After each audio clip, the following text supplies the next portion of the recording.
Ke to trito ke to pioka lokomati, the third and the best, is now. It's the one that I'm more nervous about because let's see if the technology will work inside. Because a lot of the technology that we're going to show you was designed for outdoors, but I have faith in my team and also the team here at the foundation. So, as I said to you in the previous presentations, our focus is to find alternatives. And during the session tonight, again, we'll talk about this idea of having alternatives to drugs. And we're going to choose two particular examples. One has to do with a very topical issue, which is running shoes. And those of you who are not interested in running, please don't sleep, please don't switch off. The same technology, the same idea that we're going to use in the sub-2 marathon is the same thing that Taki said to me at dinner that we had a year ago.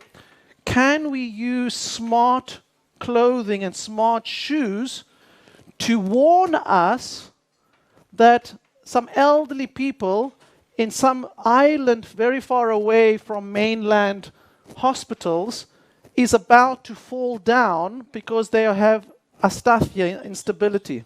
You remember that, Takis?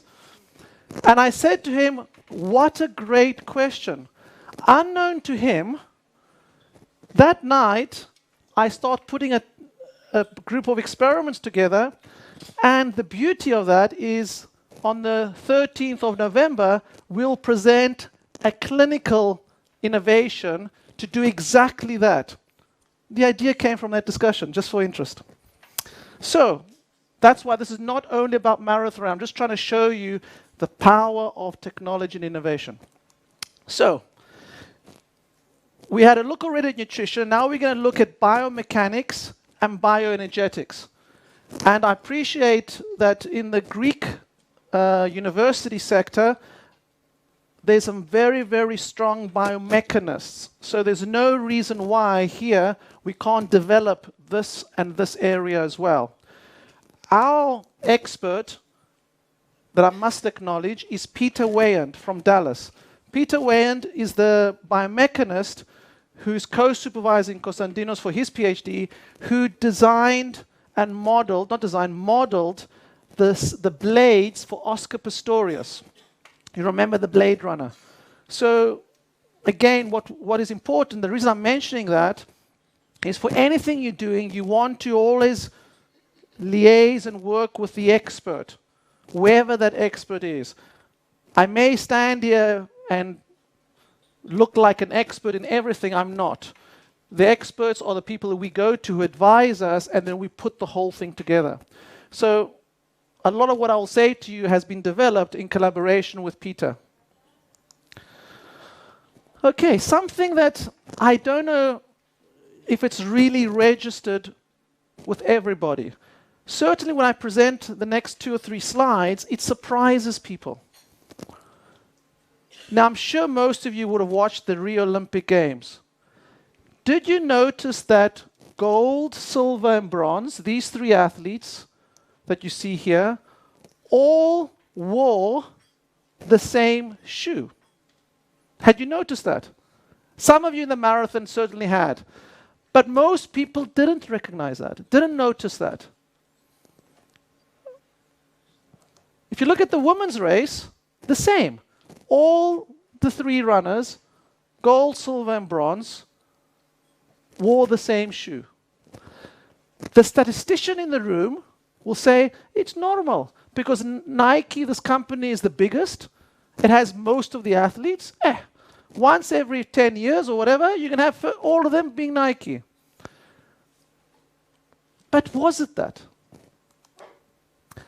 The winner in the women's race, Jemima Somgog, you see here, is again wearing this shoe.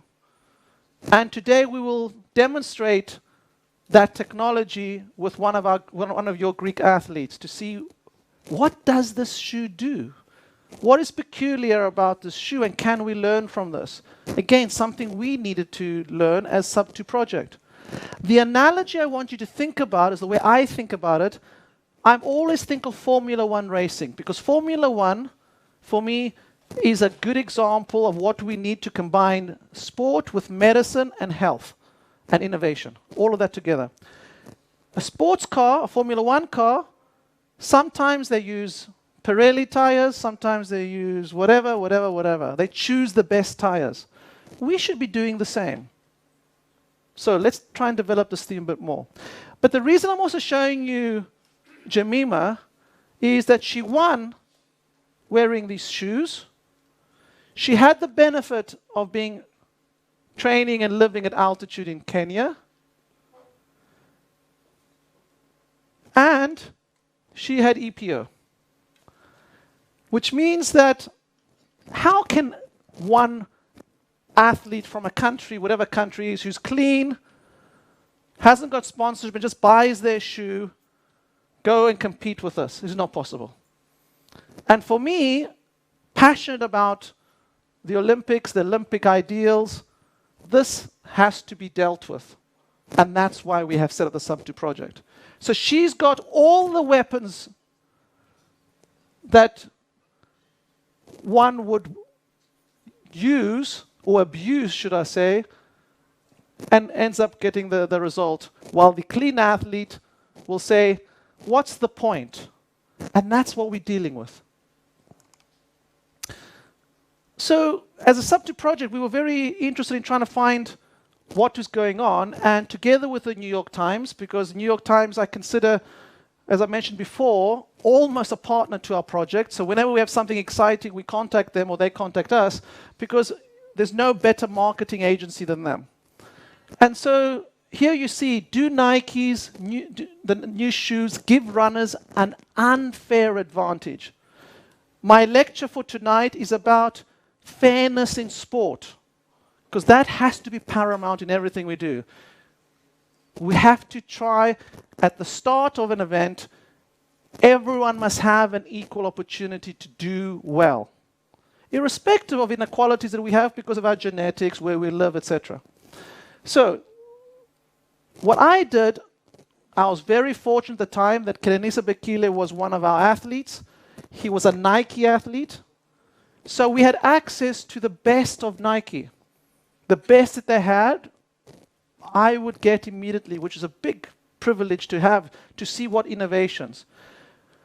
And leading up to the Rio Olympic Games, when at that point I didn't know that Nike had their own project, I was working with Nike to perfect the shoe for my athlete for Sub2, hoping the $30 million were coming next week.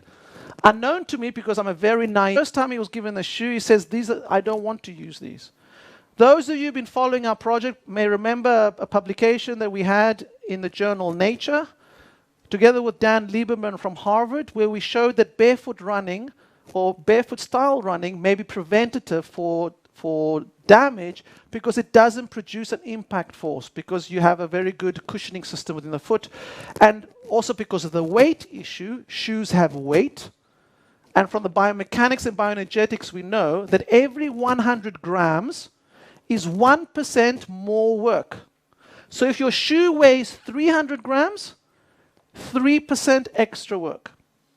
Okay, so the ideal shoe should be 0 grams. And that's what we were developing in 2012, 2013. Some of you will have heard of the Vibram shoes, the 5-finger shoes. You must have heard of all these things. And in one sense, from an evolutionary point of view, they're the perfect kind of shoes you want, because we have to be honest with ourselves. Shoes are destroying our feet. That's a different discussion for maybe next year. Those of you wearing leather shoes, you must know your feet are being damaged, okay? But that's a different story. Because we are detraining our feet. Our feet are not designed to be protected.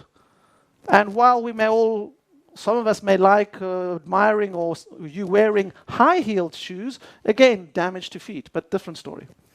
So I took this shoe to hospital. Why did I take the shoe to hospital? What did I want to do? I want to scan the shoe. What is inside the shoe? And I only had one pair, so I couldn't cut it. So I thought I'll take it to hospital. You can imagine what the consultant radiographer says. This professor is really crazy. But they all listened to me, which is very nice. And he scanned the shoe for me. We'll come back to what I found. I'll keep that a secret for a while. But remember the headlines of that article, which was, unfair. Is it fair or unfair?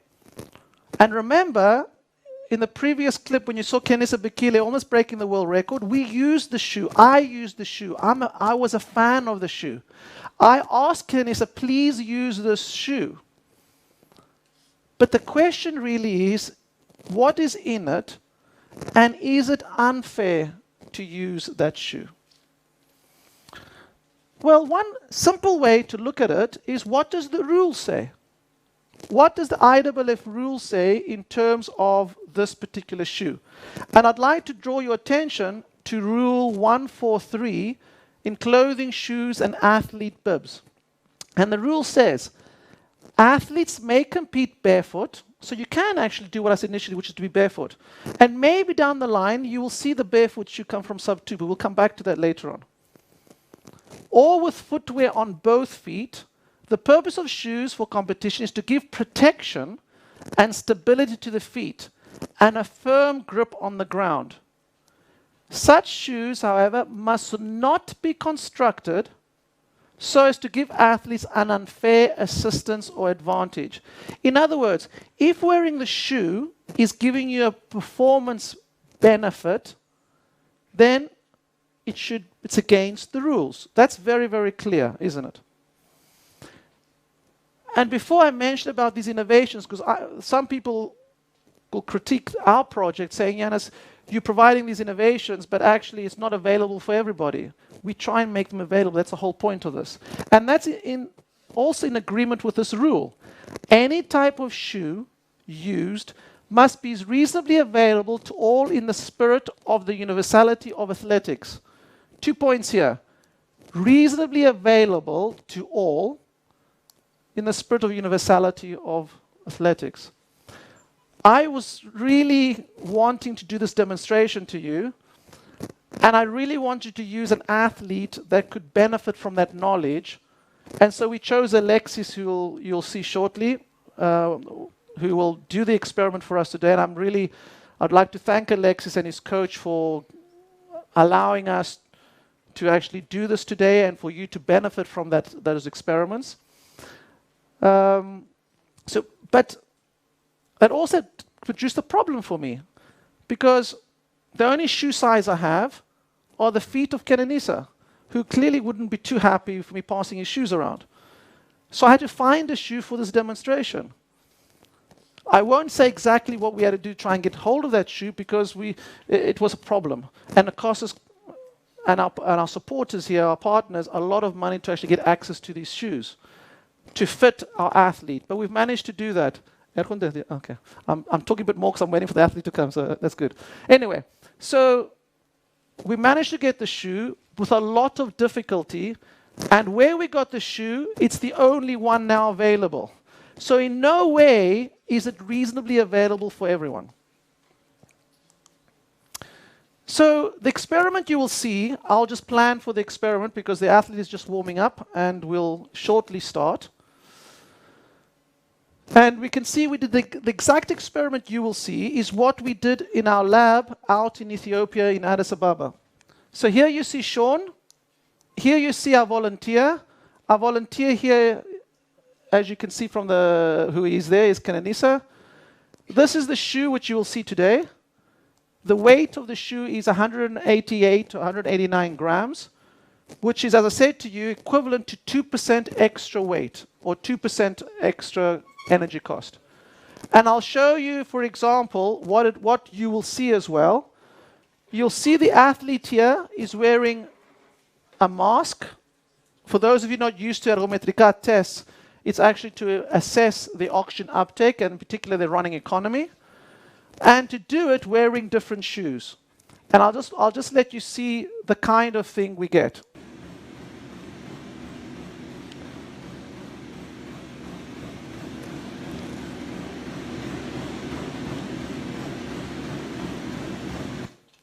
So I could have easily just done that and showed you a video clip and then show you the results. But I think it's far more interesting to actually do the demo so we can get the results together. What we've also done is we don't want to be seen as promoting a particular shoe or a particular drink or anything like that. So what we've done is we've selected 2 shoes for you. The Nike Mayfly that's got this something in it, which I'll show you shortly, okay? And the equivalent shoe from another company, Adidas, who have called the shoe the Sub 2 shoe. So, and it's the shoe that the Sub 2 Marathon group used when we worked with Wilson Kipsang and broke the course record in Tokyo. And I'll show you a short video clip of that later on. So we've used both shoes that you'll see today. And the question is, what advantage did Kenenisa have? What disadvantage, if anything, did Wilson Kipsang have?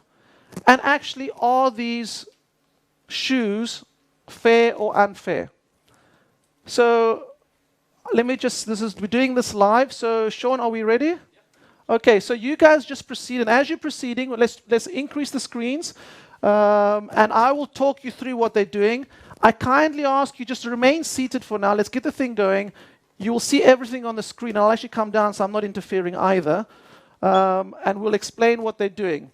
So we are instrumenting Alexis here, as you can see, and placing the heart rate monitor on. What you'll also see, and while they're doing that, I will just describe some of the other innovations you'll see.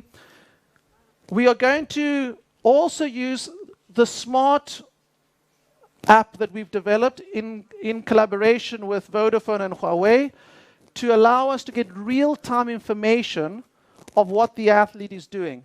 So we'll get responses on the screen. So you will notice here, at the moment, if you look, his heart rate, well, maybe it's not started yet or whatever, or maybe he's just on his warm-up, so he's probably just trying to respond. Yeah, so his heart rate is about 106 here. He's done a good warm-up. And you'll see his responses. I must say, because we're indoors, there may be a 20 to 30-second delay.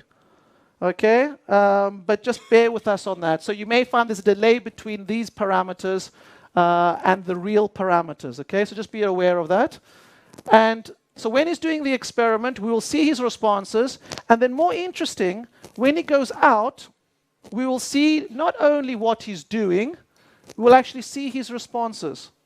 Also what you will see, so let me tell you what you will see. And remember, the beauty of this is we can develop any sensor you want. Whether it's a sports sensor, which are the kind of things we're doing here, like heart rate. We can look at, down here, you'll see what we call kinetic and kinematic sensors, which tell us, oops, they're just refreshing to try and get the data more. Okay, here we have, for example, contact time, which is the amount of time the foot is in contact with the ground. We have here the cadence. Okay, what is the cadence of the athlete? Here we have what is the stride angle.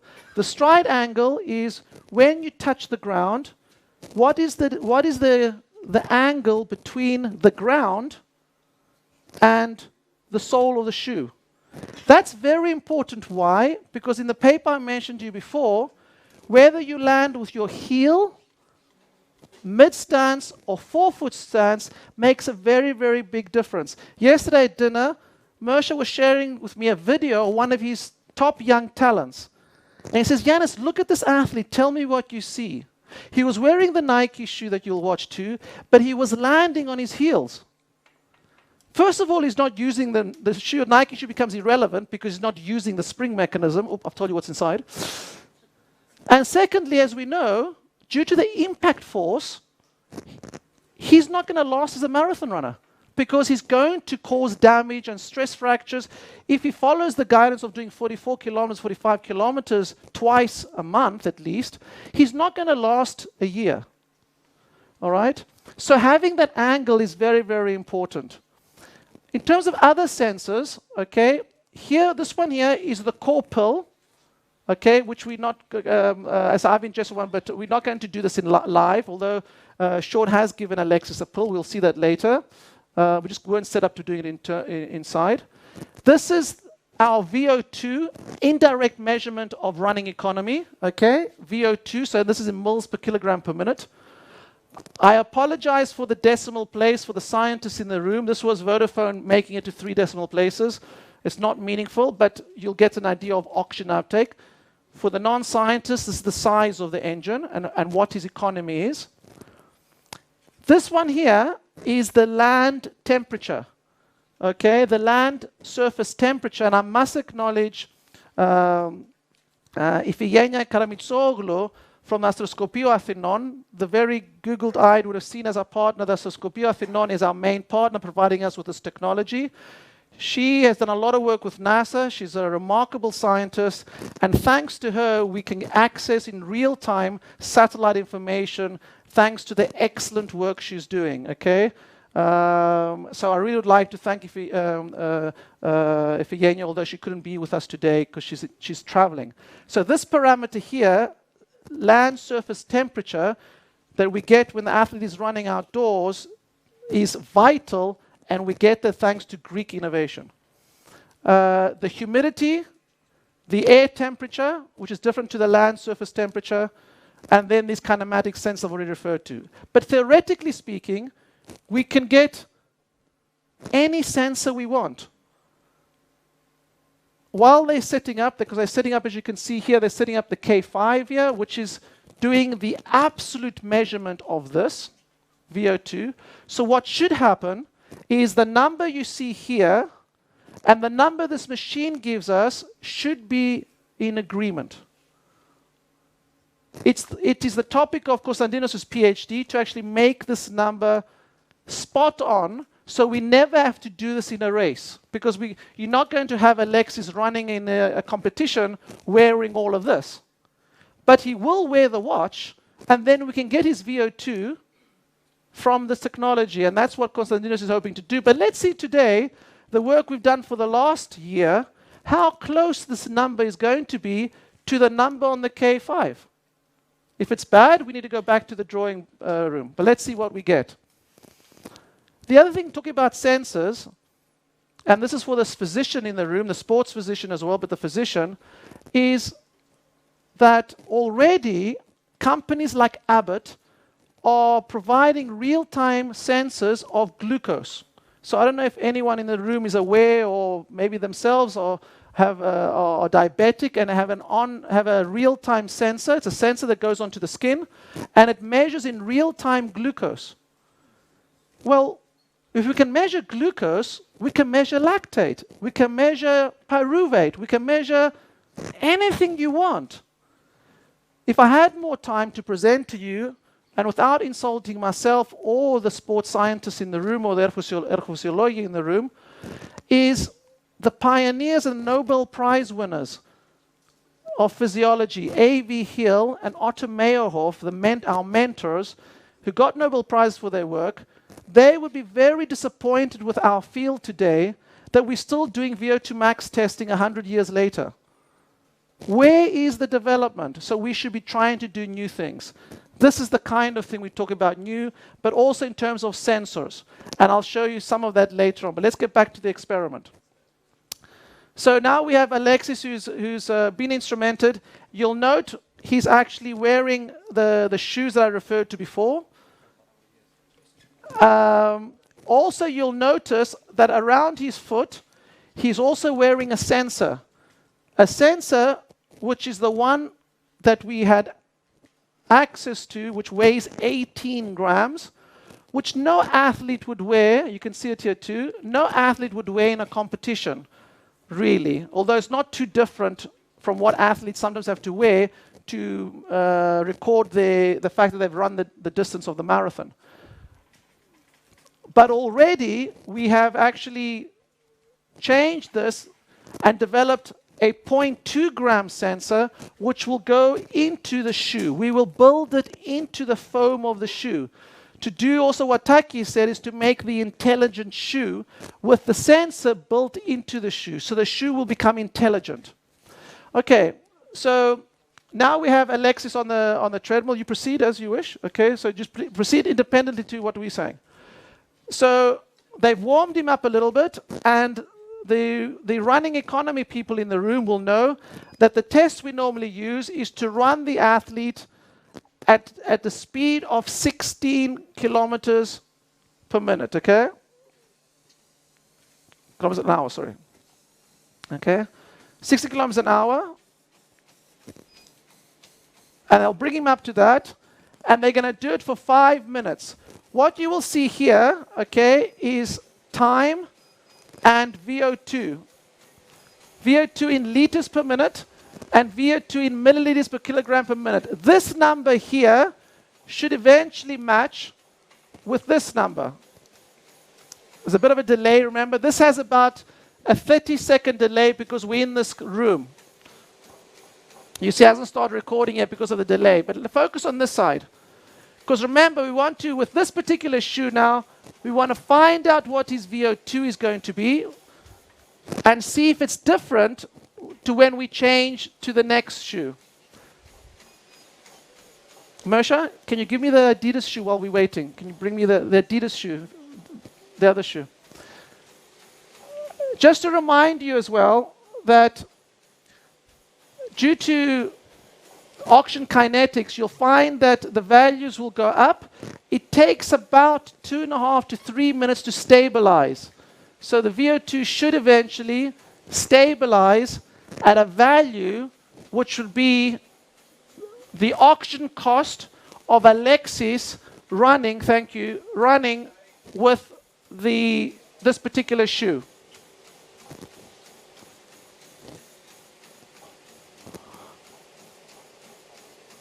Okay, the reason, now remember, the reason actually the VO2 is coming out as 0 here is actually he's not moving. I mean, it means not moving, he's not outdoors, so ignore this number until we're outside. But you can see his heart rate is here, and when he goes outside, we'll compare this number to that number. Note, for example, here we have the cadence, 182. Here we have the contact time, 0.2, how long he's touching down. And here we have the strike angle, which tells us whether he's a forefoot striker, mid-strike, or heel striker. But we'll get a better idea. Remember this number here to when he's running outdoors, because it's difficult to determine if someone is what kind of strike they have, what kind of running form they have until they're outside, because now he's running on a treadmill. The temperature, it's because it's not outside.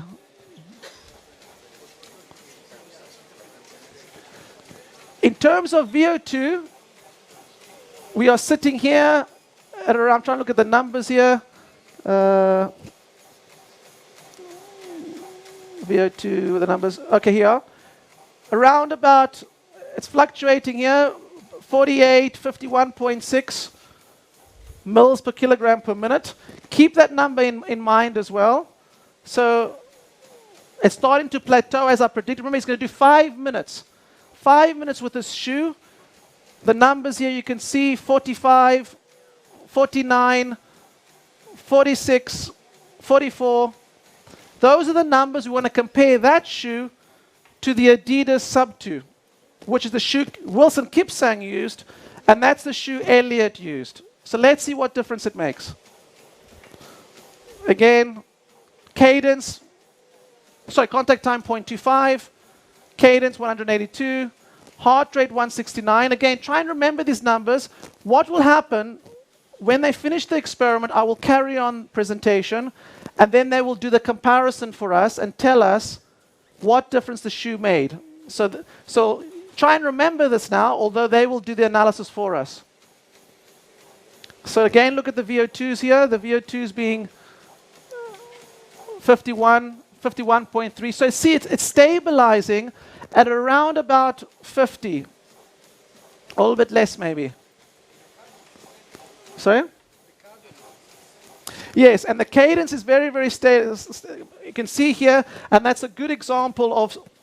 It's also the fact that the treadmill is at a very fixed speed, but also because he's a very experienced runner, he's able to maintain his cadence, his strike angle, everything, contact time, Very, very steady. But that's the information you want in the beginning of the race, in the middle of the race, at the end of the race. 5 seconds until he stops, and you can see the values here plateauing at about 40, oh, it's there, yeah, 40, 48, 49, okay? Thank you for that, brilliant. So what Alexi's going to do now, and we'll get more information from here, is they're going to walk out, have a short break, and then within about 5 minutes, they're going to do exactly the same thing outdoors. And then we should have all these parameters, and he's done the indoors, and now we're going to do the outdoors, doing the exact same experiment to see what effect, and keep in mind these numbers to see how they change when he's out there. Just as motivation for Alexi, okay, just give him applause. Okay. Okay, so Alexi's now will go out, and you can actually monitor what Alexi's doing, okay, from the cameraman who's taking him out. Okay, you can see here. Oh, yes.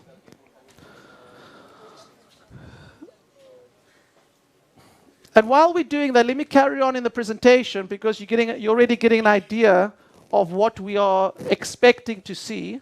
Okay, so let's proceed a little bit further until we actually start seeing numbers here. So let me share with you now what's inside the shoe.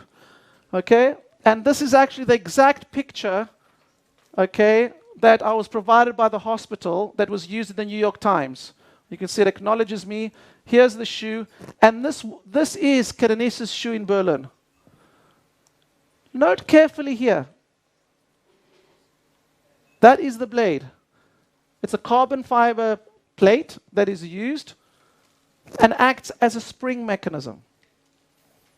And once we saw this, it started to make sense. It made sense because a typical running shoe tends to be fairly easy to do that. After, when Alexi changed over to this shoe, I'll pass those shoes around for you to have a feel if you haven't. It's very difficult to bend.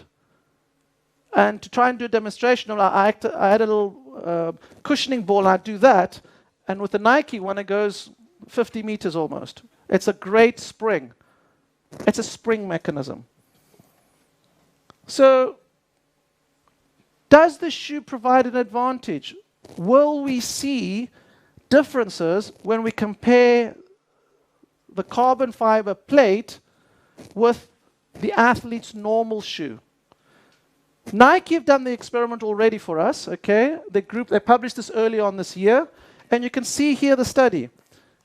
Comparison of the energetic cost of running in marathon racing shoes. And what they found, basically, it's too small for you to read, is there was a 4%, roughly 4% saving in running economy. Let's be very clear about that so that you don't misunderstand 4%. It doesn't mean that the athlete's performance is 4% faster. It just means they're 4% more economical. But also keep in mind the shoe weighs 200 or 189 grams, which is adding 2%. So the shoe in one sense gives you advantage of 2%. Okay? But it's giving you an advantage over other shoes. That was in the hands of Nike. We're going to do the same experiment in Alexi to see what we find. Because what we also can see from this research is there is a variability. And one of the reasons some of our athletes didn't want to use this shoe was this shoe, apparently, from what Nike themselves have said, was designed for Eliud Kipchoge. It was the innovation for breaking 2.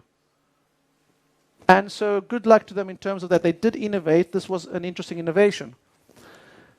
Only a few days ago, this publication came out from another group who did the study, I would argue, even better. And you can see from the title, published in the journal Sports Medicine, randomized crossover study investigating the running economy of highly trained male and female distance runners in marathon racing shoes versus track spikes. And this is what they did. There's the Nike shoe. There's the Adidas shoe. And there's the Spike shoe, which is the comparison they did. And they did at 14 kilometers, at 15, at 16, and also at 18 kilometers.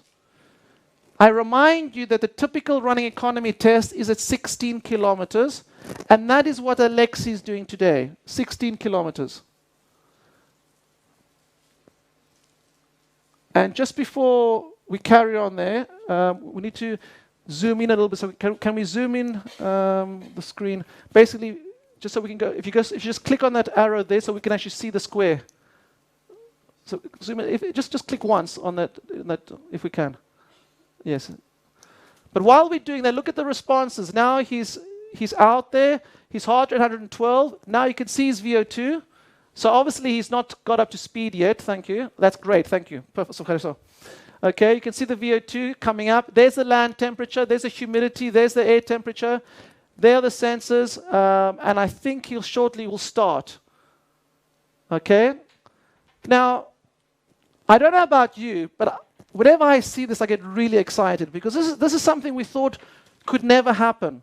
And a little anecdote to show you the power of what we Elinares can do is this was actually invented at Plaka here in Athens after the classical marathon of 2 years ago, when I sat with an engineer from Vodafone who had just ran the marathon, who said, Yanis, he happens to be my cousin, and he said, and he works for Vodafone in Spain. He says, Yanis, how can we help you in your project? I said, I'm using a drone to measure these parameters. Because we were developing a drone to fly over our athletes. He says, Yanis, why you want a drone? And we sat in Plaka, under the Acropolis, on the tablecloth, drafting what we could do.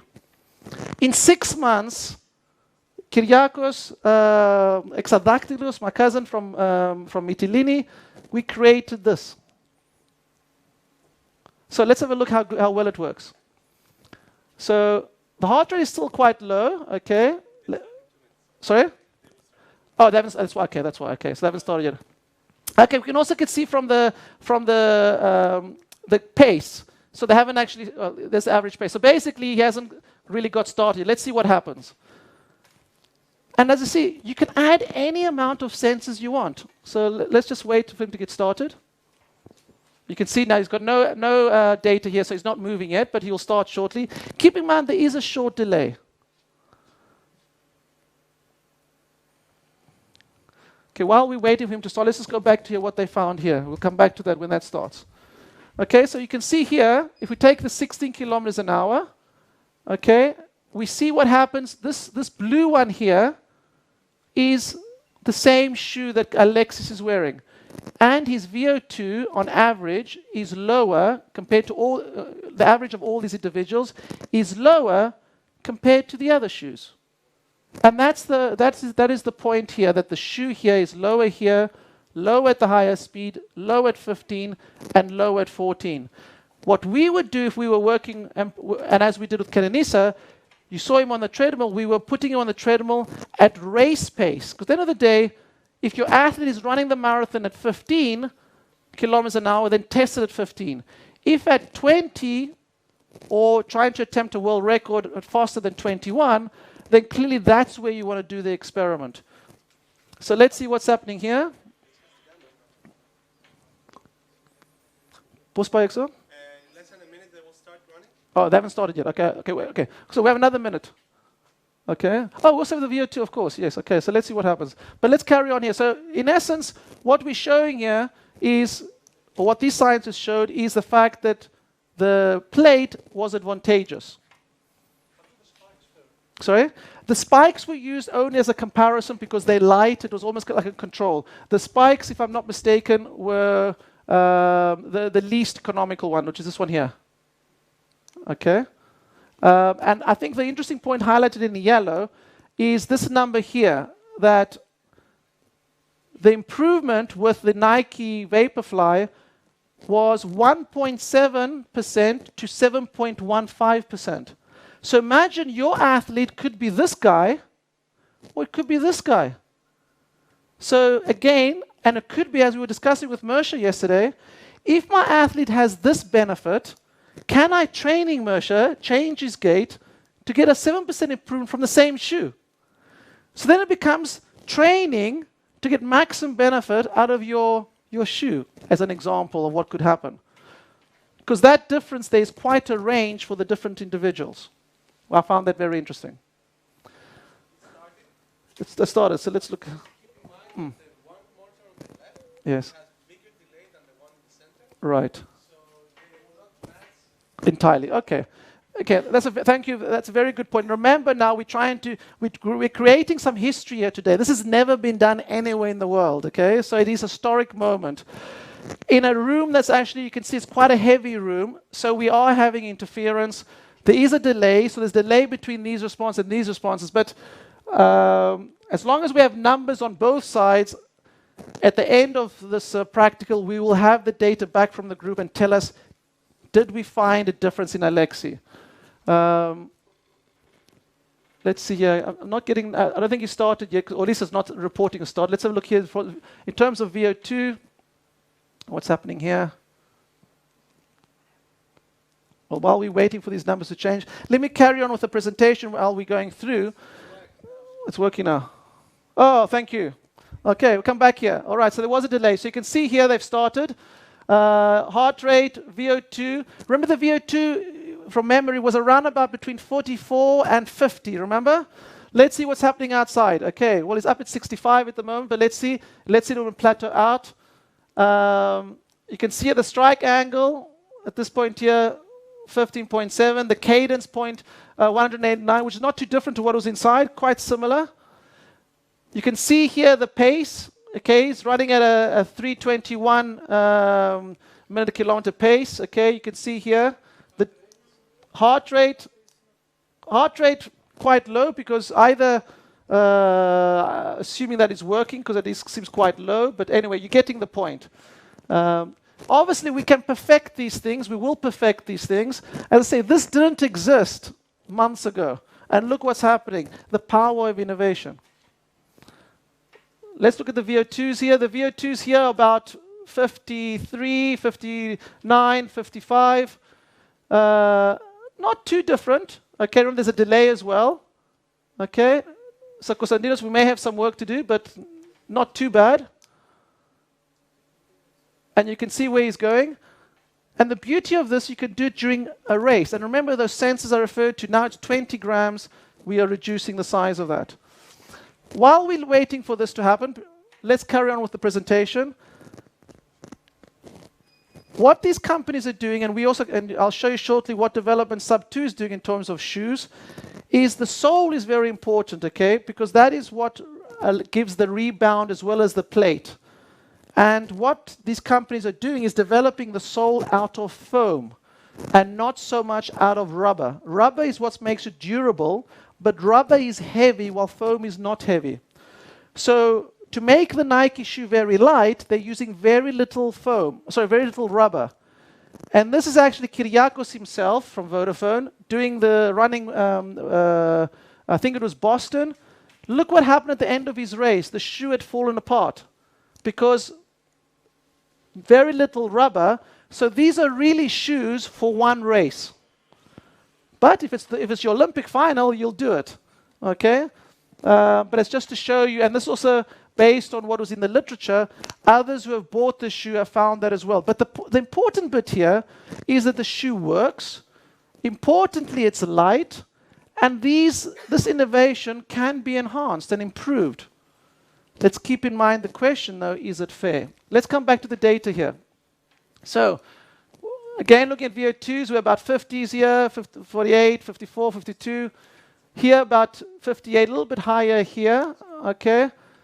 You see the kinematics. And what will be very interesting for us to do is when Alexis come back, we'll change over to the Adidas shoe, which doesn't have a carbon fiber plate.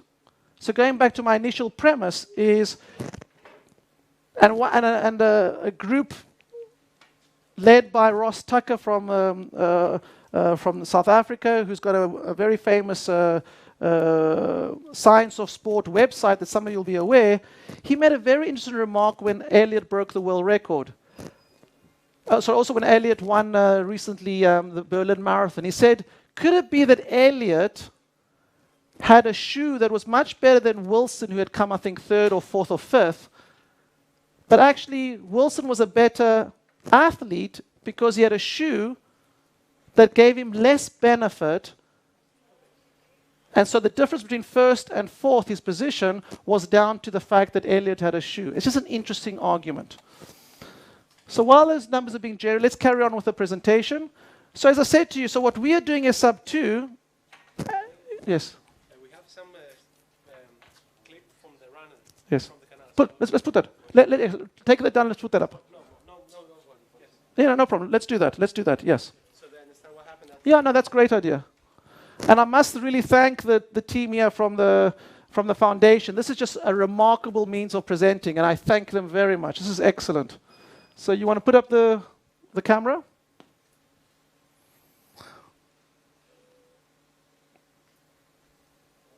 Okay, there you are. This is fabulous. I'm sure you agree with me. Not only the innovation in terms of what we're trying to get across to you, the innovation in terms of presentation. This is awesome. Okay, there we see Alexi. And there's also Sean who's pacing him. So again, as I said, this is a nice little moment of history. Let me come down here so I don't disturb the photograph. So we have Alexi here. We have the VO2. You can see here the numbers. Okay, now he's actually, there must be a delay because here he's slowed right down. So he's actually obviously stopped here. And you can see he's coming back. Sorry? Yeah, so the video is not live. Okay, thank you. Sorry, we're doing this a little bit off the cuff, so I apologize we're not very slick. But we are going to be slick because we're doing the same presentation in the Medica Congress in Düsseldorf in 10 days' time. So unfortunately, you also here as guinea pigs. We are testing you out to see if we impress. Okay? But this is really great. So I'll head back. And I can't imagine a better location to actually demonstrate these kind of innovations than together with the Sports Excellence and the foundation here at Stavros Niarchos. I'm sure if the powers of being were in the room watching this, they'll be pretty impressed. As I hope you are, by the way. Okay, let's go back to the science. Okay, and by the way, I'm not promoting shoes. I'm not promoting Adidas or Nike. All I'm trying to say to you is, let's think differently. Okay, and here are the shoe companies that I've raced with as sub 2. The shoe that you're going to see shortly, the Adidas sub 2. I don't know if there's any lawyers in the room, but I'm pretty upset, though, that my logo sub 2 is on the shoe. But do I take them to court? I'll spend my next 10 years taking people to court. We don't want to do that. But it's interesting that the trademark that we own is on the Adidas shoe, but that's okay. Oh, yes. Woo! Bravo, Alexi. And while we're taking things off, can I have a microphone, please? Microphone? Give me a microphone, someone. Microphone. So, Alexi, while they're instrumenting you, I'm sorry to disturb you, but...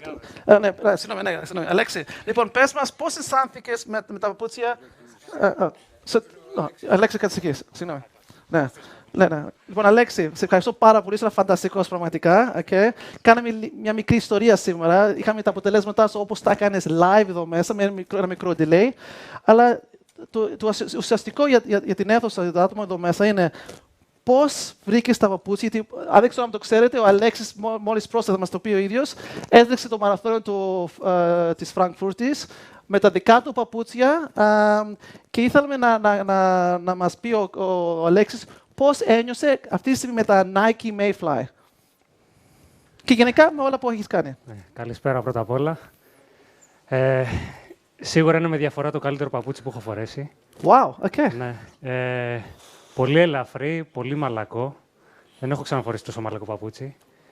Και γενικά νομίζω σε πάει μόνο του το παπούτσι. Είναι καταπληκτικό, ναι. Είναι καταπληκτικό. Okay. Αλέξη, έχεις το παπούτσι που έδειξες στη Φραγκφούρτη μαζί σου? Το έχω μαζί μου, ναι. Μας το δίνει κάποιος αν είναι εύκολο? Γιατί μας είπε δύο ενδιαφέροντα πράγματα ο Αλέξης. Είπε ότι είναι λαφρύ και το άλλο τι είπες? Πολύ μαλακό. Okay, λαφρύ και μαλακό. Και αν κοιτάξει μόνο το βάρος αυτού του παπουτσιού, που δεν έχω ζυγαριά να σου κάνω, είναι αρκετά βαρύ. Που σημαίνει ότι ο Αλέξης, τι χρόνο μας έκανε στη Φραγκφούρτη, Αλέξη? 2.36 έκανε. Και 2.36. Αν ο Αλέξης φορούσε αυτό το παπούτσι, θα είχε τρέξει λίγα λεπτά πιο γρήγορα. Με την ίδια, με το ίδιο effort, με όλα αυτά. Πώς νιώθεις που το ξέρεις αυτό αυτή τη στιγμή? Ίσως έπρεπε να το είχα το παπούτσι ήδη. Ναι, και αυτό είναι σημαντικό. Μιλάμε για το fairness. Αλλά ο Αλέξης, αν ήθελε να πάρει αυτό το παπούτσι, δεν θα μπορούσε να το βρει. Λοιπόν, είναι fair. Πώς νιώθεις ότι ο αθλητής που τρέχει ενάντια έχει αυτό το παπούτσι και εσύ τώρα αναγκάζεσαι να κάνεις την υπερπροσπάθεια μόνο να φτάσεις στο ίδιο σημείο? Πώς νιώθεις? Σίγουρα έχει ένα πλεονέκτημα απέναντί μου. Ναι. Εντάξει, είναι λίγο δύσκολο να το πλησιάσω άμα κερδίζει, ξέρω εγώ, στο μαραθώνιο 3 λεπτά μόνο από το παπούτσι. Ναι. Εγώ, από την εμπειρία μου με αθλητές, και δεν το λέω με άσχημο τρόπο, ότι οι αθλητές, ιδιαίτερα και οι top αθλητές που έχουμε συνεργαστεί, είναι πάρα πολύ selfish. Πώς λέτε selfish? Συγγνώμη? Εγωιστές. Σκέφτονται και έτσι πρέπει για να είναι έτοιμοι για τον αγώνα κλπ. Εσύ τώρα, αν σκεφτείς λίγο εγωιστικά, γιατί μου φαίνεται ότι δεν είσαι εγωιστής καθόλου, δεν θα πεις θέλω αυτό το παπούτσι τώρα. Τώρα ναι, το απαιτώ αυτό το παπούτσι. Okay. Να το έχω. Εντάξει. No. I'm wasting time so you can recover. Okay, so don't. I'm just talking until you take over. Okay. You ready or should I? Okay. No. Okay. No. So you just tell me. We'll carry on talking. Κάτσε Αλέξη να ξεκουραστείς ενώ μιλάμε. Okay. Ή ό,τι θέλεις. Okay. Και αυτό που προσπαθώ να σας αποδείξω αυτό που κάνουμε αυτή σήμερα είναι η σημασία πάλι της τεχνολογίας και του innovation. Okay. Δεν μας μίλησες λίγο για το πώς ένιωσες που είχες μέσα όμως το fiber plate. Δηλαδή, δεν ήσουν εδώ όταν το παρουσίασα, απλώς γιατί δεν το έχεις δει, να το δεις και εσύ λίγο. Αν πάμε... το είδε, πάει μόνο του. Μπράβο, ναι. Αλλά, ναι, σου δίνει μία όθηση παραπάνω. Σε σπρώχνει. Αυτό που δεν είδες, Λέξη, όταν ήσουν έξω, μέσα στο παπούτσι που φοράς, υπάρχει αυτό το plate. Και ονομάζεται spring mechanism. Okay? Και εξήγησε μου λίγο αυτό που είπε, πάει μόνος του. Εξήγησε μας λίγο περισσότερο. Το παπούτσι πρώτα απ' όλα δεν λυγίζει εύκολα. Οπότε σου δίνει μία έξτρα όθηση και σε σπρώχνει να πηγαίνεις λίγο πιο γρήγορα. Ναι. Και το πρώτο πράγμα που μας είπε ο Κενενίσα όταν φόρεσε αυτό το παπούτσι ήταν ότι, και μετά άλλαξε γνώμη αμέσως, είναι ότι όταν έκανε το long run, and I'll say it in English so Mersha can hear as well. Mersha, when Kenisa wore the Nike Mayfly, I don't know if you remember, he commented on us that when he did his long run, he felt less soreness the next days.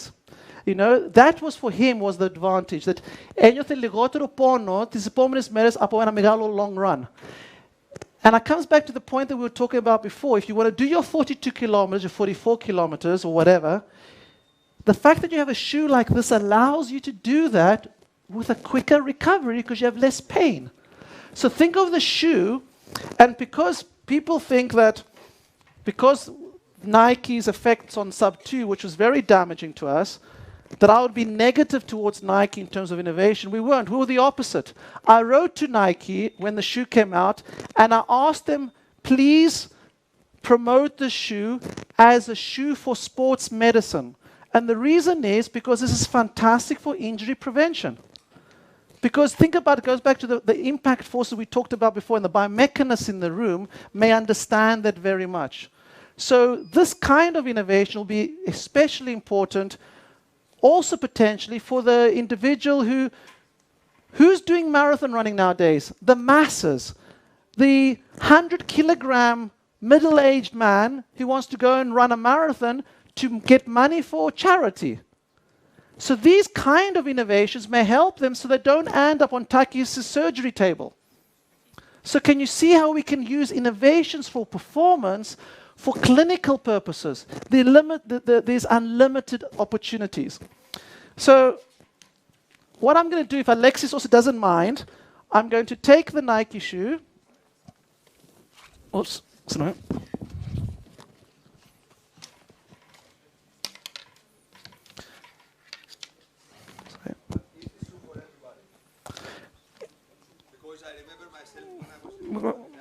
Μικρόφωνο. No. This is all good. So what I'm going to do while you're getting the microphone, I'm going to send these around, but take them as a couple, okay? And what I want you to do is feel them, and also ligiseto, and I'm sure Alex doesn't mind, ligiseto, and then ligise αυτό, and have a feel of the difference that it makes, okay? I'll send on both sides. Just pass it around, and can I have security make sure no one runs out? No, I'm joking. Okay. Okay.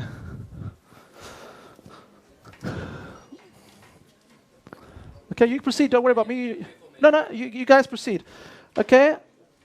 So while we're waiting for Alexei to recover, and remember, Alexei was just finished a marathon a few days ago, so we also don't want to cause him too many difficulties. Let's carry on with some of the presentations so we can. Yes. A question. Of course, the question I forgot. So what I was wondering is this for everybody? I mean, Kenenisa was very well prepared for such a Formula One shoe. I remember myself in 1994, I was in Houston to run a marathon, and I went to the expo to buy some shoes. And there were 3 different types of Adidas. One was very light, and the guy asked me, "What is your time?" And I said, because I wanted to buy the lightest one. And I told him I have run 2:28. He said, "No, don't buy this shoe. Take the next one." So he didn't sell it to me, otherwise, although I wanted to buy it because I thought it would be much faster for me. Yes. Again, a beautiful question. I really thank you for that. And I could spend hours answering that because remember today, one theme for today is the individual. So there's nothing in life that's for everyone. It's got to be individualized. That's the first thing. Clearly, before these scientific papers came out, I don't know if those of you who've been following the literature, they did a study where they looked at participants in the major marathons.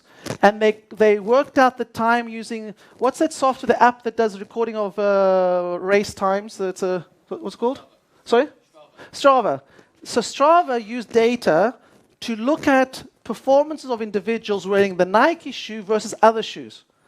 And the data is incredibly compelling, and you can Google it, and I can send it to you if you want, that the shoe in general was far better. So much so that I think it was Boston, or at least one of the major marathons, altered the qualification time for entry into the marathon based on whether you had that shoe or not.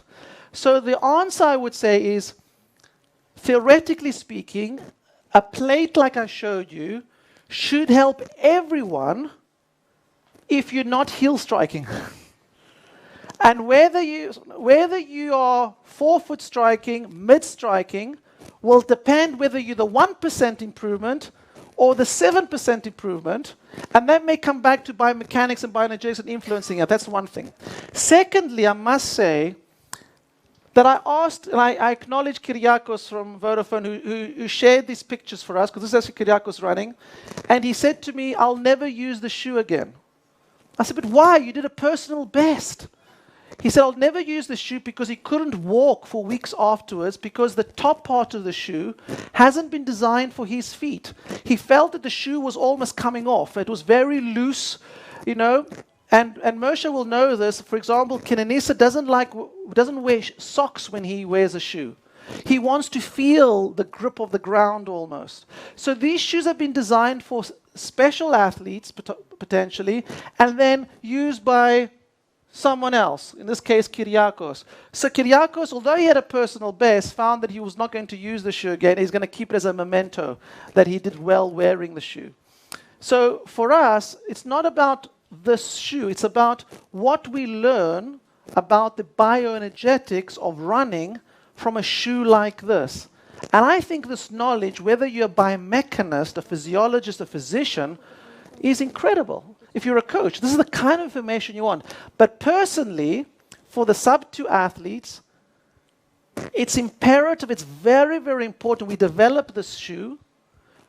Why? Because I want to be able to have our athletes run 45 kilometers regularly. And I can't think of another way to do it than this shoe. So for me, this is a training shoe. And if one day, because I would like questions or opinions on whether it's fair based on the rules that I showed you. One version, I won't tell you my view, but you can tell me your view. If the view is it's unfair, and let's say IAAF treated all these companies in a meritocratic and fair way, they should ban the use of, in racing, of the carbon fiber plate. But I think for training, it's a wonderful adjunct and a tool that can be used by coaches so you don't cause damage to people, so they can actually tolerate the distances and the terrains that are required, especially for athletes who are not lucky enough to train in the beautiful Nandi Hills of Kenya, and you're running on the concrete jungle, unfortunately, of Athens. You know, this shoe could act as the environment, etc., etc. Yes, question. Okay, my question is similar. I've run with the cheaper version of this shoe, the Zoomfly. I think you call this something else. Yeah, this is the one that's the full carbon fiber, yes, rather than exactly. the previous version. Yes. So I've run with the Zoomfly, which has the same kind of. Well, it doesn't bend. Yes. It doesn't bend. Yes. It doesn't have the carbon fiber, but it doesn't bend. So yes. Similar though. Yes. Yes, it's a similar idea. Now, my question is this: you mentioned that this particular one is springy. But by the fact that it doesn't bend, it also promotes a 4-foot strike. Yes. Now, yes. by promoting 4-foot strike, it means that it relieves from the athlete to put an effort in running in that style. And perhaps it helps the athlete in that way. How much do you think that these two factors contribute in the benefit that they have from yes. wearing this shoe? Yes. First, being springy, if it is springy, and second, forcing him, let's say, in yes. doing a full yes. foot strike. Yes. Thank you. I must be very clear with you. It's not if it's springy. It is definitely springy, and that's the whole mechanism behind it. And we can, and Kostadinos, who part of his PhD, will actually quantify that springiness in one sense. Because if you think about it, it's acting to look at elastic energy, potential energy, and create elastic energy. So it makes sense. It's going to have a spring mechanism, and you can feel that. So that's an easy question to answer the first bit. You're very right that I think in the slower runners, like, let's say, when I say Kyriakos is a slow runner, he finished in just over 3 hours, so he's not a bad runner, okay?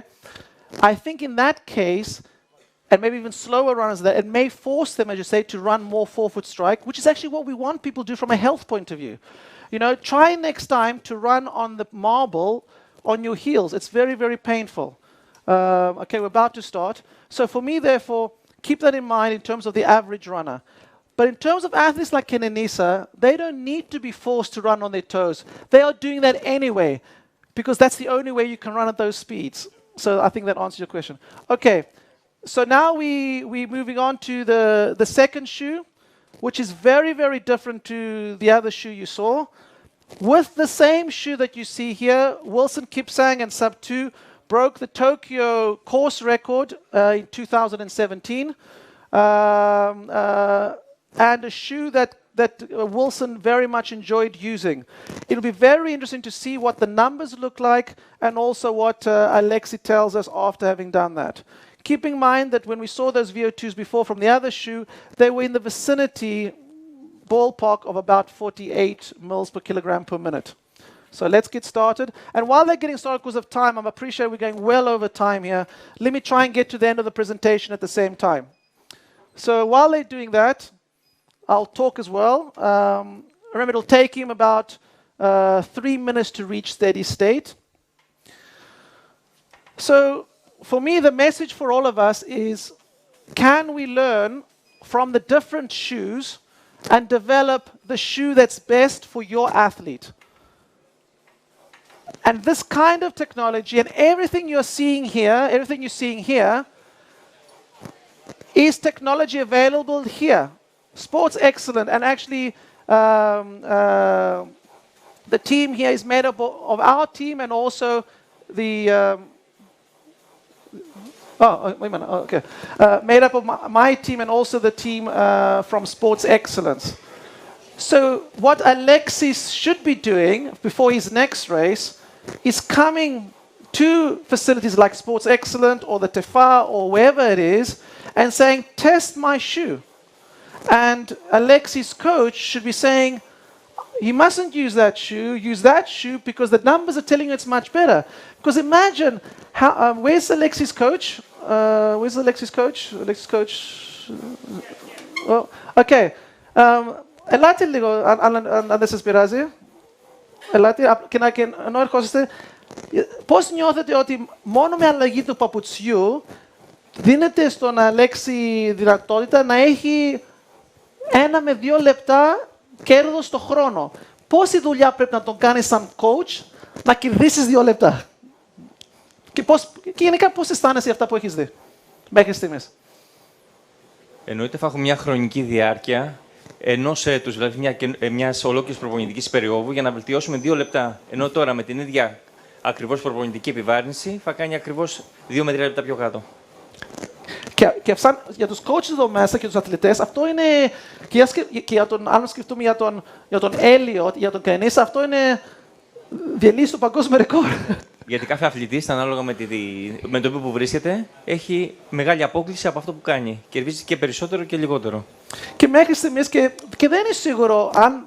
Και αυτό ήταν το θετικό να έχουμε και τον προπονητή και τον Αλέξη εδώ, είναι να δούμε στον ίδιο τον Αλέξη. Αυτή τη στιγμή ο Αλέξης δοκιμάζει τα 2 καλύτερα παπούτσια που υπάρχουν αυτή τη στιγμή για το μαραθώνιο.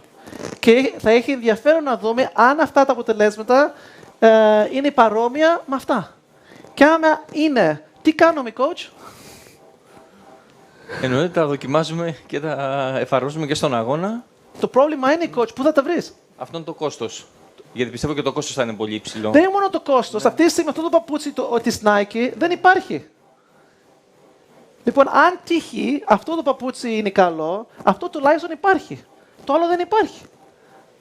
Βλέπεις που είναι το πρόβλημα. Και αν είναι πρακτικής φύσεως το πρόβλημα. Είναι πρακτικής φύσεως το πρόβλημα. Yeah. Πρέπει να υπάρχει και στην αγορά. Έτσι. Και σιγά σιγά αυτό ελπίζουμε να γίνει. Okay? Ποιο? Αυτό ναι, όχι το άλλο. Το Adidas βρήκαμε στην αγορά. Το Adidas στην αγορά. Το άλλο δεν ήταν. Να μην λες που προέρχεται και θα δούμε το πρόβλημα. Ναι, δεν το συζητάμε αυτό. Μην ανάψουμε τέτοιες.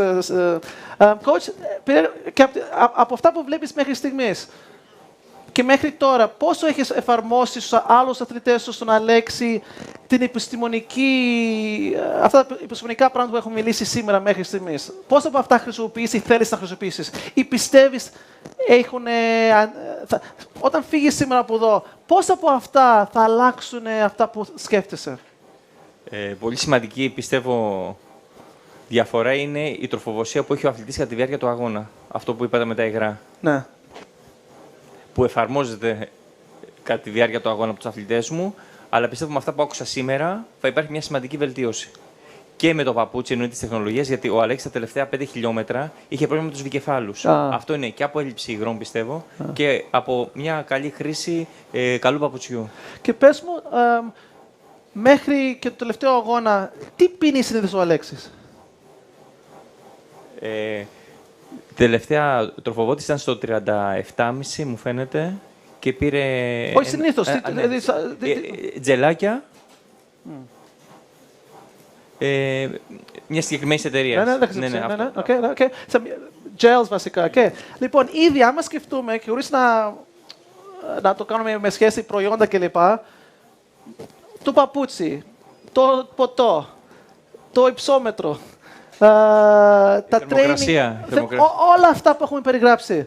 Πάμε και δεν έχω ετοιμάσει τέτοια ομιλία, αλλά μπορεί να σκεφτείτε, μπορεί να είχαμε κάνει, το είχα κάνει για τον Χάλη Γκαμπλασιέ, να τον πείσω να κάνει αυτές τις τεχνολογίες, ότι όταν βάζεις όλα αυτά ένα, πας από το καλύτερο το χρόνο που είναι 2.30, πώς είναι, 2.36, βάζεις το ένα, πας 2.35, βάζεις το άλλο 2.34 και ξαφνικά βρίσκεις και είσαι τώρα competitive internationally, βλέπεις διαφορά. Και για το υψόμετρο, συγγνώμη που είπατε αυτό, ο Αλέξης έκανε όλη την προετοιμασία του σε επίπεδο θαλάσσης. Και συγκεκριμένα στη Σάμο. Ναι. Όλο το καλοκαίρι, γιατί βούλευε εκεί. Ναι. Δηλαδή, πολύ σημαντικό τη λαβατζάζ στην προετοιμασία του μαραθωνίου. Ναι.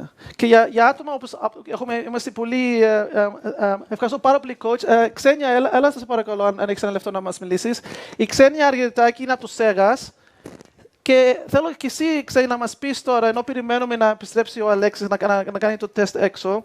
Εσύ, σαν Σέγας τώρα, πώς νιώθεις ότι οι αθλητές μας, σε αυτή τη στιγμή, κάνουν την προσπάθεια σαν αθλητές και βλέπεις δηλαδή πώς είναι εφικτό αυτά τα παιδιά με όλη τη διάθεση, με όλο το κόπο, με αυτό που λέμε στα αγγλικά, θα το δείτε το βράδυ, blood, sweat and tears, τα ίδια blood, τα ίδια sweat, τα ίδια tears, δεν έχουν πιθανότητα να είναι compete, να πάμε στο παγκόσμιο, σε Ολυμπιάδα και να μπορούμε να κάνουμε compete, άμα δεν εφαρμόσουμε αυτά τα πράγματα. Λοιπόν, εσύ, σαν ακαδημαϊκός πρώτα, σαν μέλος του ΣΕΓΑΣ και στην Ολυμπιακή Επιτροπή, τι αισθάνεσαι ακούγοντας όλα αυτά?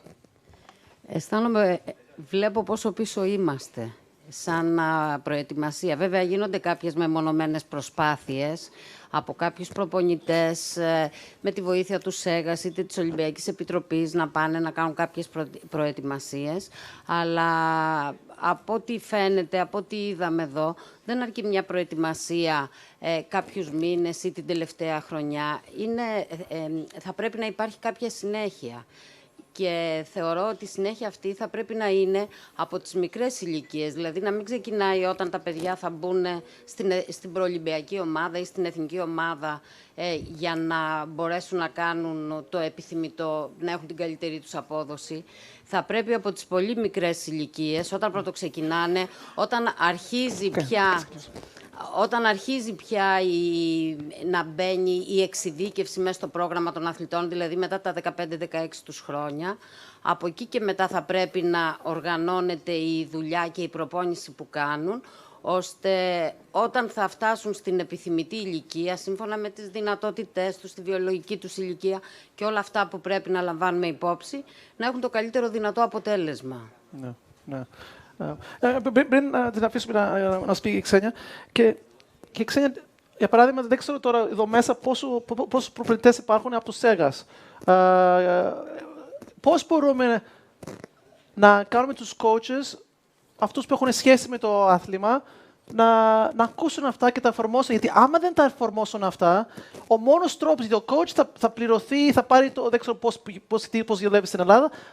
Στο τομέα, εγώ βλέπουμε σαν ακαδημαϊκός πόσα paper θα κάνω publish. Και έτσι βλέπουμε αν είναι καλός ή πόσο καλός είμαι. Ο προπονητής θα είναι πόσα άτομα φέρνει στο ψηλό επίπεδο. Βλέπεις πώς γίνεται και ο coach που να έχει την πίεση να εφαρμόσει τεχνικές που δεν πρέπει να εφαρμόσει. Γιατί υπάρχει αυτή η πίεση. Πώς μπορούμε να αλλάξουμε αυτό το σκεπτικό? Πρέπει καταρχάς να αλλάξει η νοοτροπία των αθλητών. Όταν βλέπεις τα μικρά παιδιά και τους λες να κάνουν ζέσταμα, για να μιλήσουμε στη γλώσσα των προπονητών, τους λες να κάνουν 2 στροφές ή 3 και αρχίζουν και το διαπραγματεύονται να κάνουν 1. Άρα η φιλοσοφία των παιδιών πάσχει από την αρχή, από τη στιγμή που θα ξεκινήσουν. Αρχίζει, δεν ξέρω πόσοι ασχολούνται με παιδιά, με αναπτυξιακές ηλικίες, αλλά από τη στιγμή που θα τους πεις να κάνουν κάτι παραπάνω από αντοχή, αρχίζουν και διαμαρτύρονται. Αρχίζει η διαπραγμάτευση από την πιο μικρή ηλικία, από τα 10 χρόνια, που μόλις έρχονται τώρα τα παιδιά, ξεκινάνε και έρχονται, μόλις τους πεις να κάνουν μια στροφή παραπάνω, 400 μέτρα παραπάνω, αρχίζει η διαπραγμάτευση. Δεν υπάρχει αυτή τη στιγμή στη φιλοσοφία την προπονητική, δεν υπάρχει αντοχή. Καθόλου, σε καμία ηλικία. Όταν λοιπόν αυτά τα παιδιά συνήθως θα κάνουν 400 μέτρα, θα δουν, ξεκινάω από εκεί, ότι με την επίδοση που κάνουν δεν μπορούν να καταφέρουν κάτι, αρχίζουν μετά και μεταπηδούν στα 800 ή στα 1500 χωρίς να έχουν κάποια υποδομή στην αντοχή η οποία θα τους βοηθήσει να κάνουν κάτι παραπάνω. Δηλαδή θα πρέπει, θεωρώ, να αλλάξει η φιλοσοφία και των αθλητών και των προπονητών, κυρίως των προπονητών που θα την περάσουν στους αθλητές, από τις αναπτυξιακές ηλικίες για να έχουμε κάποιο αποτέλεσμα μετά. Το να κάνουμε τώρα κάποια παρέμβαση, είτε με τα παπούτσια ή με οτιδήποτε, στην ηλικία που είναι η ηλικία που θα μπορέσουν να αποδώσουν, ναι, θα έχουν κάποια αποτελέσματα, αλλά δεν θα είναι το επιθυμητό. Δεν θα βρούμε τον αθλητή που θα κάνει πολύ καλή επίδοση. Ευχαριστώ πάρα πολύ, Ξένια. Συγγνώμη, Γιάννη, ένα σχόλιο πολύ σημαντικό. Να σας πω κάτι. Είπατε για τους αθλητές, είναι οι προπονητές και αν δεν οριστεί συνεχιζόμενη εκπαίδευση, όχι μόνο στους προπονητές και στους γιατρούς, συνεχιζόμενη εκπαίδευση όπως γίνεται στο εξωτερικό και αξιολόγηση. Όταν Γιάννη ο καθηγητής ο δικός μου, ο Σκούλκο, που είναι κορυφή στον κόσμο, ανά 5 χρόνια πρέπει να δώσει εξετάσεις και να αξιολογηθεί πάλι. και είναι 65 ετών και εδώ δεν υπάρχει καμιά συνεχιζόμενη εκπαίδευση. Κανείς δεν ελέγχει εμένα. Είμαι επίκουρος και κανείς δεν ελέγχει. Εξελούξαμε. Φέρνω κάτι καινούριο. Όλα αυτά που είπες είναι κάποιος προπονητής που τα παρακολουθεί τώρα ή τα ακούει τώρα πρώτη φορά. Άρα πρέπει να οριστεί και έχετε μεγάλη δύναμη ως ΕΓΑΣ. Συνεχιζόμενη εκπαίδευση στους προπονητές. Τα παιδιά περιμένουν από τους προπονητές, όχι από τους. Δεν μπορούμε να ρίξουμε το βάρος στα παιδιά, μόνο στους αθλητές.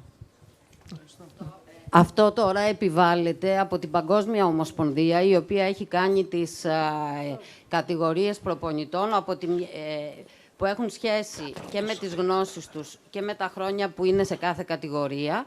Και αλλάζοντας από τη μία κατηγορία στην άλλη, δίνουν πάλι πάντα εξετάσεις για να φτάσουν στην ηλικία την top. Είχαν δώσει μάλιστα και μία προθεσμία για τους Ολυμπιακούς του Τόκιο, ότι θα έπρεπε να έχουν δώσει κάποιες εξετάσεις σε συνεργασία της ΙΑΦ με το Πανεπιστήμιο του Λαύπορο, νομίζω, να περάσουν κάποια σεμινάρια για να μπορούν να υποστηρίξουν τους αθλητές με όλες τις τεχνολογίες. Και θεωρώ ότι αυτό σιγά-σιγά θα γίνει σε όλες τις παγκόσμιες ομοσπονδίες. Ήδη κάνει το ποδόσφαιρο, το μπάσκετ, σιγά-σιγά. Αρχίζουν όλες οι ομοσπονδίες σιγά-σιγά να έχουν τη διαβίου εκπαίδευση και εξέλιξη. Ευχαριστώ. Γιατί υπάρχουν πολλοί, είχα κάποια συζήτηση χθες με κάποιους εδώ, υπάρχουν πολλοί που νομίζουν ότι μόνο με τη θεωρία χωρίς την πράξη θα κάνουν κάτι. Ούτε το ένα είναι εφικτό, ούτε το άλλο. Αυτά τα δύο πρέπει να συνδυάζονται. Ευχαριστώ, Ξένια, πάρα πολύ. I would like to just, because we are very, very privileged to have Mersha here. Mersha has a lot of experience. He's a national coach, the coach of Kenisa Bekele. He started with the youth athletes. And I want to just translate a little bit. This has been an incredible discussion, Mersha, that I just want to briefly translate, because I would love to hear your views on what the Greek coaches have been saying. The coach of Alexis, Xenia, who spoke just now, is part of the Hellenic Athletics Federation, okay, and also a member of the Hellenic Olympic Committee. And the discussion was very much that Alexis, for example, he used a shoe which was very heavy. He didn't really drink anything sophisticated, or actually he had much more than some gels during racing, so he would have lost there as well. In terms of training principles, a lot of this today was completely new to him. And if you add all these small things and all the things that the coach just heard today, he feels that the athlete would go from being a good athlete to an elite athlete, a truly elite athlete who can become competitive. Yes, please note as well, while we're waiting, that now we actually on the course again. But if I finish my point to Mersha, and then the discussion was, how do we try and interact with the athletes and the coaches to bring this kind of innovations? And Xenia says something very important. She says that, and I want to really stress this because I know how different it is in Ethiopia. She says it's very difficult to get the youngsters to actually do what we ask them to do, to have the respect, to actually do this training, listen to what we're saying. In Ethiopia, you don't have any of these technologies either. Talking about shoes, I've seen some Ethiopian athletes, as I'll show you tonight, not wearing any shoes, let alone having a shoe that's heavy. What do you think Greece can learn? It's gone through economic crisis. It's a difficult time for everyone. There is the issue of drugs like it is in other countries too. What do you think, based on all these innovations, and also the final thing Xenia says also important, is that it's pointless giving the shoe to an athlete and the special shoe, the special drink, if you haven't done the basics of training right. Because what's the point? Can you just address them? Because I know some of you may not be here tonight, may not hear Mersha. So while we're waiting, please also have a look at the screens at the same time. Mersha, tell us your views. Give us some guidance as to what they can do, and explain a little bit for those who won't be here tonight the philosophy of the Ethiopian system. Just 5 minutes. Stand up. Okay. I would like to say thank you very much. I'm also very happy to be here and to meet you and to have you some experience what I have. From the explanation of Yanis that I understood, I met also some athletes and some coaches who have been talking a lot about how we are going to become elite or to improve our performance and to join with class athletes. there is no any mystery. I believe it is hard work and the commitment. Plus, we are really very lucky. We are circled by knowledge, which means technology. In different times, there were different innovations that improve the way that we have been running, the time that we have to improve or that helps us to improve. So when I come to about Ethiopia, as Yanni says, everyone starts running with barefoot. And the conditions that we are provide us to have very familiar with running and having hard work. For example, if you ask me about Haile Gebrselassie, not only him, but also athletes, they come from rural area, and if they want to have school, they have to walk, unless they have to run maybe 20 and 25 kilometers a day. And imagine when they are getting back, it's going to be like, just I have given you the calculation. So it has its own contribution, the boy or the girl to be very tough and to be very patient beside to become an athlete or to become sports person.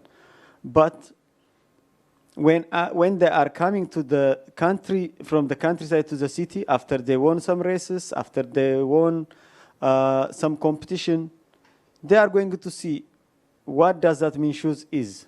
They will see it's shoes. What does that mean? Maybe they may come with the shoes while they are working on it. But nowadays, everything is the awareness of having technology, having different materials now is much better than of the previous times. So when I come to your question, if I got it in clearly, the first thing to be elite athlete, you need to have first motivation. You have to be motivated because it's not such easy to be an athlete, honestly speaking, because it takes or it needs a lot of energy from you. Just you will prefer from school, you prefer to be an athlete. You prefer from different things, just you prefer to be an athlete, which means just that may take your own commitment, energy, whatever. Plus the well-designed training. I believe there is no the best training in the world that I can say, because the best training is the training that improve one's athlete performance. That is the best training for him. Plus, it's better to follow and to read and to have contacts, some educated, well-experienced people who are around. And this is theoretically the only thing that I can say about the question. Thank you. Let's carry on. Thank you, Moshe. Thank you very much. An applause for Moshe and also for Alexis. I must apologize to everyone. You can see my time scheduling is terrible. We are 1 hour over time. So I've been asked by the organizers to speed up. I will speed up. I really apologize. I've taken some slides off. But I want to get to the end. So please bear with me. But I'm told that they're going to shoot me if I don't finish in under 10 minutes. Okay? No, I need 10 minutes. I want to show a few things that I have to. So I will take my prerogative as being on here to take my 10 minutes. Also because I want to hear the result. They need 10 minutes to analyze the data. I want you to hear, okay? So the point, while they're analyzing the data, okay, comparing the two different shoes, I don't want to leave you the impression, this is very, very important here, that this is correct. It is not about the shoe. Please don't get me wrong. It's not about the drink. We are very athlete-centered. I don't know what the Greek word is, but we're focusing on the athletes. All about the athlete. Okay? So this, I think, is ridiculous. Okay? Who is going to win this race? And you can imagine how I felt in Berlin when we were about to race with Mersha, and I see this. Who will win? The Nike shoe or the Adidas shoe? Because what we should remember is the following. How fast does this car go? How fast? And the answer is, it cannot go without the driver. So it's not about, and it must never become about the car. It must be about the athlete. So we need to avoid the situation that Alexis and the coach described, that he has no chance, because what's his motivation going to be if he's at a disadvantage compared to everyone else?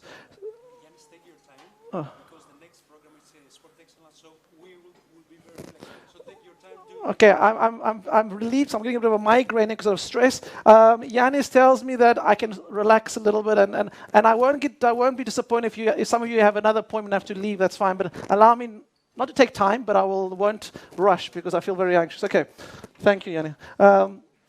So yes, the point is the Ferrari cannot go without the driver. What you would have seen, and Mersha, can I have the sensor, please? Sean, can you bring me the sensor that was on Lex's shoe? So the sensor that you would have seen when we did the experiment would be difficult for me, actually not difficult, impossible for me to ask one of our top athletes to wear this on their shoe. Why? Because it weighs 18 grams. For me, every gram is important, okay? So the watch that weighs about 30 grams is 30 grams too heavy. But what we are able to do now, as I mentioned before, because of the collaboration with a Swiss watch company, is make this into 0.2 grams. So the new sensor we have, we'll be using in our next race, it looks like that. Okay, and it goes, and what we're doing is we're going to build it into our shoe. So it's in the foam part of the shoe, so the shoe is intelligent. And I went over the slide before, and I deleted it because of time. The slide I was going to show you was that we are now getting the best knowledge from Nike's shoe, the Adidas shoe that we've used. Our previous sponsor, the shoes that I'm currently wearing on, who dropped us because of the pressure from the various other big companies. The discussion is being re-engaged. Whoever our partner is going to be, we'll know that in the next months, we will be applying the sensor into the shoe. And we're in negotiations with two of the biggest shoe companies to actually help us create the Sub 2 shoe. And I have a surprise for you shortly to show you, in addition to the sensor, one of the next innovations which I think will really blow your minds away. So we'll come to that just before I end. Oh, actually, it's here. It's here. So, to try and innovate, and I'm sure especially I speak for the reality in Greece and the reality in Ethiopia and in Kenya, I get really upset when I see hundreds of shoes being sent to Kenya, Ethiopia from around the world, from runners like ourselves who send their old shoes to Africa. I can't think of a worse thing to do, because my bad gait is provided to an athlete to harm their gait, and then we harm their environment because we've got to get rid of rubber. You know, there can't be anything worse thing to do. Like what happened in Ethiopia, Mersha, you'll remember, that a lot of the old Russian vehicles, the Lada, were sent to Addis Ababa, and that caused an environmental catastrophe, okay? That is not helping the world. We need to think about sustainability. Our new partner in Sub 2 is a very, very exciting company. This is not advertising, this is innovation, who are innovating in terms of creating a shoe from a very interesting compound. Watch the next slide, the next small video. We recycle metal, plastic, paper. Why can't we recycle CO2? When I first got contacted with the idea of how do you turn CO2 into a product, it was one of those moments where it's like, damn, how come I didn't think of that? I think shoes is a great place to start with this. When you can actually have them try on something that came from CO2, then it sinks in a lot more. how could we make a shoe without a footprint? I'm an optimist, and I do think that science will help us reverse the negative impact that we as a species have had on the planet. The energy industry really emits the largest amount of carbon. So with the NRG COSIA Carbon X Prize, we are encouraging really smart people from around the world to focus on how do you take this byproduct, carbon dioxide, and turn it into something useful. We're thinking about fuels you can power a car with, cement you might build a building out of, and polymers like polyester that you could actually wear like a sneaker. You know, CO2 is a terrific raw material. People are really surprised that you can take basically the breath you exhale and turn that into a product. What we use in our process is CO2 that would be normally emitted to the atmosphere. We add our catalyst. After several hours, our process is complete. We completely re-engineered the material science of shoe fabrication, and we made the first athletic shoe that uses recaptured CO2 as a building block. When you can put carbon into something like a shoe, then that changes the perspective. When we stop having the conversation about sustainability and it just becomes the way product is created, I think that's where the magic really happens. This is the focus that we as a company have. We want to make this world a better place for our children and grandchildren. The shoe without a footprint won't solve the CO2 crisis. But if we can capture carbon and turn it into a shoe, we can potentially turn it into anything. So my point about showing you that is Marcel Buerter and 10 times Beta are Sub2's new partner. We're meeting in a few days' time in Düsseldorf, and we are 18 months away of having our shoe from carbon dioxide.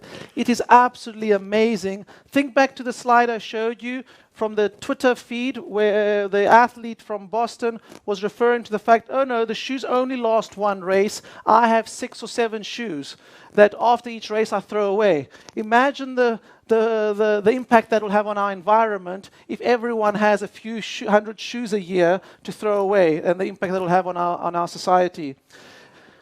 So that's one aspect which I think sustainability is very, very important. The other issue which I think is very important for the sensors that we referred to, because we spoke very much about kinematic and kinetic sensors that you saw today in the demonstration. But we mustn't forget what I mentioned before about having biological sensors. The ability, as I mentioned before, the problem is hundreds of years after the invention, in one sense, of the aerobic VO2 max idea, we still in Ergometrika do VO2 max testing. We still do anaerobic threshold testing. Where is the innovation? Well, the technology can help. And in talking about periodization and training, that's the scientific basis of training. The future is going to be, or the presence, as you saw from our examples today, is going to be wearables. Wearables are going to revolutionize the lives of the coaches. Coaches is in this room. You must understand wearables. If you don't understand wearables, you're not going to be the coach of the future. You're going to do your training, your athletes' training based on the kind of things that you saw. The Ergometrika, the testing facilities, will have to use this technology. And let me show you an example. Here you see from this group in University of California in Berkeley, they have a sensor here who they want to measure sweat chemistry. And that was actually some time ago now, 2016. Watch where some of this has gone to. Really has gone on and moved on. Watch this. Technology from Abbott makes it possible to track glucose levels without drawing a drop of blood, again and again. When I was first diagnosed, you would definitely know I was diabetic by looking at my fingertips. Before the Freestyle Libre, I would have to stop to test my blood sugar. That would take up a lot of time. With this newer technology, you don't have to stop. And you don't have to wonder in that time, what is my body doing? Drawing blood with painful finger sticks just to get the basic information they need about their glucose levels is unfortunately the reality for many people with diabetes. We really wanted to transform that reality, reinvent daily glucose monitoring, and provide a seamless and painless option. Here is the groundbreaking solution. Simply scanning this small sensor provides real-time glucose data. I see the trend of my sugars and I can prevent highs and lows in advance. I can do everything better with technology. People are then able to adjust their diet, exercise and insulin based on the results, and they're able to get healthier. 415 million people around the world have diabetes. Here at Abbott, we've been working to help people like Courtney live a better life. This technology is changing lives for people living with diabetes around the world. Let's be very clear, I'm not advertising Abbott either. All I'm trying to show you is how we can work together. You notice the way they're getting the glucose response is providing the sensor and the receiver together. Compared to what you saw here, that's archaic. So imagine combining the technology that Sub2 has here illustrated that you saw today with that technology in terms of glucose monitoring. But the coaches in the room will want to say, well, glucose doesn't change so much, although it'll be nice to know in the marathon what happens. It'll answer the coach's question about whether Alexis was well prepared from the drinking, because would his glucose levels have dropped as coach may predicted it would have, because he didn't drink towards the end. But I think the physiologists in the room, the ergometrika will want to know, can I measure lactate? Can I measure lactate in real time? Can I do my exercise test in the field? Can I do my prescription of training in the field? I love Ethiopia, I love Kenya, but I have to do my work in my lab. I could watch Kenenisa's training program and what Mersha is doing every day by my iPhone. I don't have to leave anywhere and I could watch. And lactate is only the beginning. What about the markers that we'll talk about tonight, gene expression and the proteome and the whole epigenome and all these interesting things? This is just the beginning, but these are the technologies that will come into sport in our everyday lives. And I mentioned to you before about the interaction between sport and also medicine and biology, and the ideas that we discussed today, some of it in terms of Internet of the Things and big data. This is our presentation in terms of the telemedicine together with our Italian partners here, Ugo Riba and Giuseppe Mazzazza. And again, myself here in terms of providing this demonstration that you saw today at the big Medica in Germany.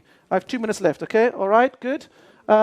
We need to interact with these organizations in order to develop these technologies in a win-win way. If you want to read up more about, and if I haven't convinced you of the importance of wearables for training, for telemedicine, we've invented a new term in this paper written by myself and some of my students.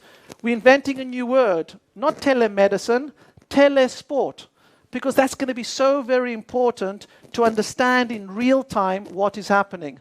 And if we can do this well, you should see some of these things in the Tokyo Olympics as well. I should also mention that the sport industry has an important role to play in differentiating what works and what doesn't work. I'm not promoting the smartwatch that you saw today per se, because you know what? You can't buy the app. It's not available at the moment. But I can tell you, thanks to the Astroscopio Athinon, we are accurate, and also to the work from our Greek engineer from Vodafone, we can be accurate to 1 meter when you're doing your work outside. So what you saw on the screens today was accurate, maybe a delay because of the room, but accurate to 1 meter. I know some of you, and I won't mention other brands, but I've seen some of you walking around with different brands. And one brand that I won't mention, because I'm not here to promote or to destroy brands, that particular wearable that costs a few €100, the top of the range, when we tested it in the Madrid half marathon, was off by 800 meters. 800 meters for the coach.